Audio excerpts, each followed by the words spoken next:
नमस्कार जय जगन्नाथ। आज आम गाँ पोखरी माछ मरा होता। ये हूँ पोहड़ी माछ। मो माँ काटुची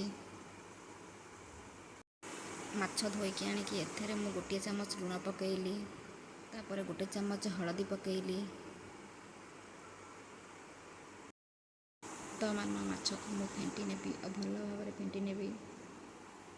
बर्तमान मो माछ को छाणीबी।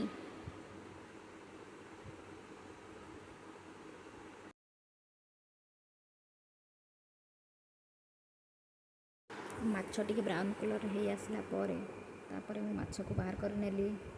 देखो ये हूँ पोहड़ा माछ मुंड। देखो ये टिके ब्राउन कलर हो या बर्तमान बाहर कर नेबी।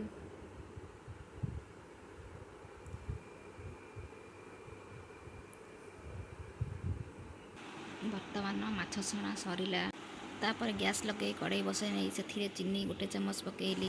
चीनी टिके लाल हो आसला से मु सोरिष, सुखिया लंका, तेजपत्र और कस्तूरी मेथी पकई नेली।